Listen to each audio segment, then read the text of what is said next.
Kalau ada sihir itu nolak, ada. Kata, oh ya sudah. Ya itu ilmu Bapak. Diambil bisa nggak? Tidak bisa. Ya akhirnya saya ajak. Malah ngambilnya bukan dengan cara ilmu-ilmu gitu. Ngambilnya gimana coba?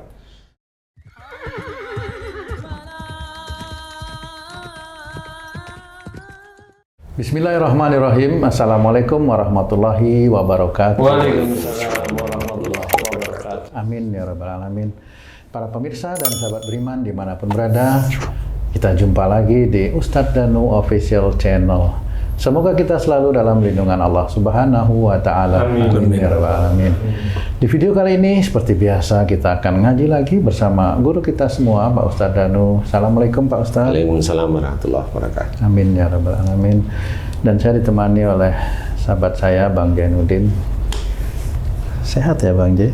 Insya Allah, alhamdulillah. Sahabat beriman dimanapun berada,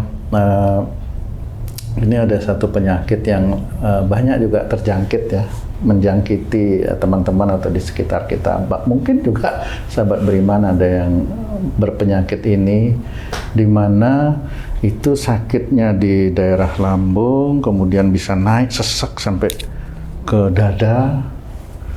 Itu yang disebut asam lambung. Ya tadi. Iya, asam lambung. Kita akan tanya kepada guru kita Pak Ustadz Danu mengenai penyakit yang satu ini. Ini memang penyakit yang sering dan kadang-kadang membahayakan karena sampai sesek. Biasanya diderita oleh laki-laki atau perempuan tuh? Bisa perempuan, bisa laki-laki. Ya.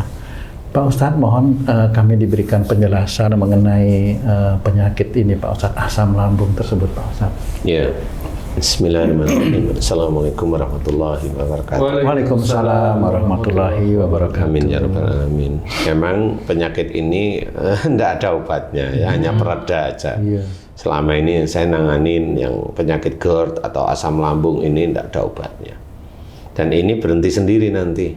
Oh. Itu berhenti sendiri. Apalagi kalau pas lagi emosinya naik, oh dia ikut naik deh. Sampai ke dada, sampai ke sini, nyekek-nyekek seperti itu rasanya.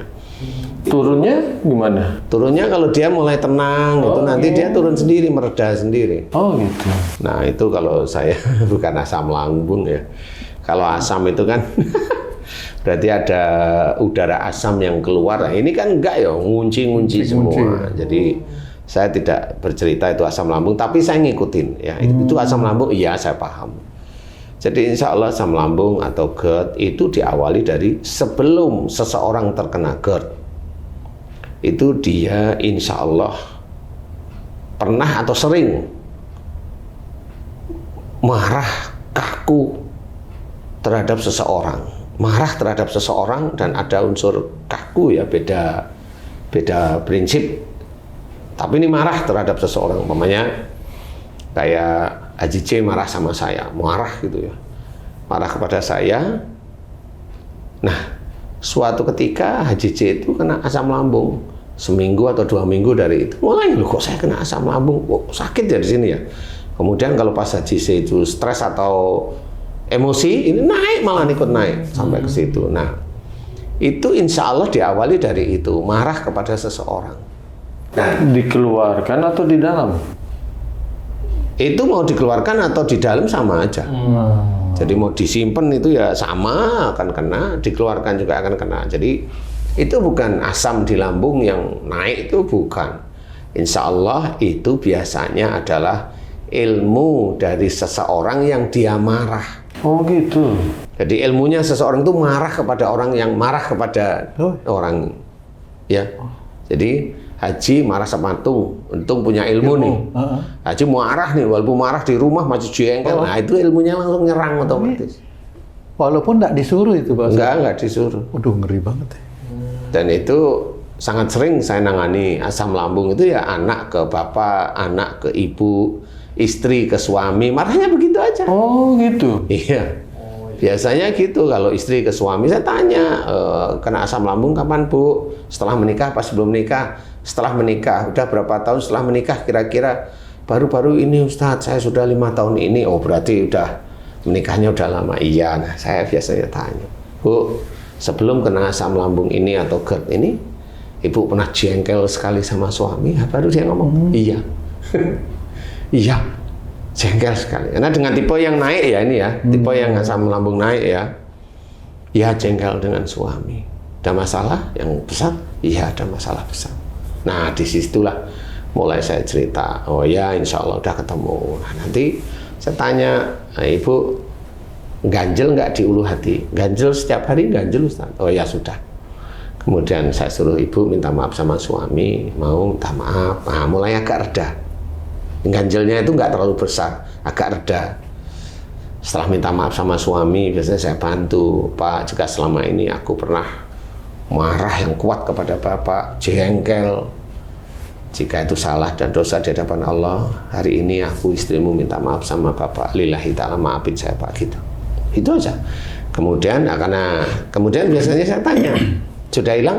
Masih ada Ustadz, ganjel kecil aja, ganjel tapi belum hilang. Nah biasanya saya bilang, Pak, itu ilmunya Bapak, Bapak bisa ngambil? Enggak bisa dia, karena nggak pernah diajari ngambil ilmu kan. Ya saya, oh bener nih, Bapak punya ilmu nggak jujur, nggak usah bertele-tele. Ya Ustaz, dulu saya sering ngamalin ini, untuk ini, untuk ini, untuk ini, untuk ini. Gitu. Oh ya itu benar. Untuk perlindungan, ya ada. Untuk perlindungan ada, ya ada. Untuk hal-hal yang memang kalau ada sihir itu nolak ada. Kata, oh ya sudah. Ya itu ilmu Bapak. Diambil bisa nggak? Tidak bisa.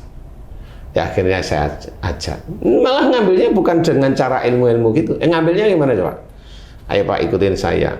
Pandang istri, pandang perutnya istri. Dah, ya. Sekarang doa pada Allah Ta'ala. Ya doanya pada Allah, walaupun itu ilmunya jin wujudnya.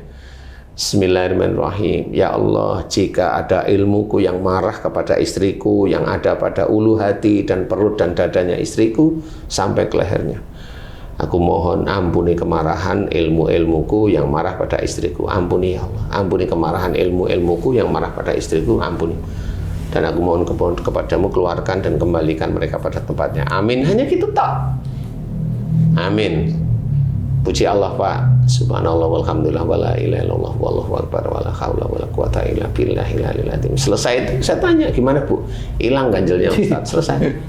Bisa. Jadi orang yang punya ilmu amalan-amalan itu emang nggak ngerti apa-apa dia sebenarnya, walaupun dia punya ilmu, apalagi ilmu kebal, ilmu untuk melet, untuk enggak tahu dia. Yang jelas-jelas dia mencari. Dia jelas-jelas mencari dengan amalan-amalan, dengan ritual, dengan macam-macam itu ya begitu. Dan ilmu itu tidak mau mengenal ini istrinya orang yang punya ilmu, anaknya nggak mau tahu. Nggak mau tahu, itu jin. Bahaya. Ya itu nggak mau tahu, ya. Jadi insya Allah harus difahami, sehingga di situ setelah doa selesai sembuh. Nah sama GERD asam urat bagi sedulur beriman juga sama, tinggal ibu atau bapak ini GERD-nya asam uratnya, asam lambungnya ini muncul kapan kan gitu, diingat-ingat, kemudian diingat-ingat marah dengan istri atau marah dengan seseorang. Kalau mamanya bapak bilang saya nggak marah sama istri, saya marah sama teman kantor. Oh berarti teman kantornya punya ilmu. Gitu. Oh gitu. Insya Allah seperti itu. Udah hafal saya sudah. Nah, doain sebenarnya. Jadi doain ya Allah, jika ada ilmu temannya marah kepada diriku karena kesalahan dan dosa-dosaku, aku mohon ampuni ya Allah kesalahan dan dosa-dosaku, yaitu marah, kaku hati, emosional dengan temanku. Ampuni aku. Astagfirullahaladzim. Astagfirullahaladzim, astagfirullahaladzim. Nah setelah itu baru nanti mohon ya Allah, kumohon padamu jika ada ilmu temannya yang marah pada diriku, aku mohon padamu ampuni kemarahan ilmu temannya yang marah pada diriku. Amin. Dan aku mohon padamu keluarkan dari tubuhku, keluarkan dari ulu hati, keluarkan dari perut, keluarkan dari dada, keluarkan yang ada di leherku ya Allah, kembalikan pada tempatnya. Amin. Puji Allah. Subhanallah walhamdulillah wala ilaha illallah wallahu akbar. Insya Allah kalau memang itu imannya cukup di hadapan Allah Ta'ala, keluar kok. Insya Allah keluar. Nggak ada yang aneh-aneh menurut saya. Nggak ada yang pakai air yang nggak dibacain, taruh kalau sholat, kita sholat, air taruh situ kan, itu malah syirik gitu. Udah nggak usah yang seperti itu, nggak usah. Ya biasa aja, doa kepada Allah Ta'ala. Insya Allah kalau iman cukup, Allah memberikan kesembuhan. Nah begitulah cara kemudian anak kepada orang tua sama saja ya, dan itu sangat banyak saya nangani. Alhamdulillah diberi kesembuhan sangat cepat oleh Allah Ta'ala. Malah pada saat itu biasanya langsung sembuh, insya Allah ya, insya Allah. Nah seperti itu. Jadi kalau memang ada seseorang yang GERD Fahami, pengerti, kemudian belajar untuk tidak jengkel dan marah lagi kepada orang tersebut dan pada orang siapapun. Marah itu kan dilarang dalam agama kita. Memang nggak secara langsung melarang, tapi kan larangannya ngeri ya. Jangan marah bagimu surga. Nah itu kan nggak tahu kalau orang itu dikira memang jangan marah bagimu surga, la taktub walakal jannah, itu aja. Padahal kalau kamu marah, sebenarnya kamu masuk neraka nantinya. Nah, salah satu neraka dunia apa? Sakit. Nah, itu harus difahami. Neraka dunia itu sakit. Siapapun orangnya, orang non-Muslim, orang Islam, orang yang tahu agama, kalau dia sakit, insya Allah dia punya dosa di hadapan Allah Ta'ala. Udah jelas itu, insya Allah, ya, apapun bentuknya. Nah, kita harus pahami sehingga kita belajar, jangan seperti itu, makanya jangan marah, jangan emosional, jangan kaku. Insya Allah mudah-mudahan GERD itu tidak sampai pada kita, insya Allah. Amin. Wallahu a'lam. Amin. Alhamdulillah, terima kasih banyak Pak Ustadz penjelasannya. Sahabat beriman dimanapun berada, lengkap sekali penjelasan dari guru kita Pak Ustadz Danu. Semoga ini bermanfaat. Sampai jumpa di video kami yang lain. Wassalamualaikum warahmatullahi wabarakatuh. Waalaikumsalam warahmatullahi wabarakatuh. Alhamdulillah.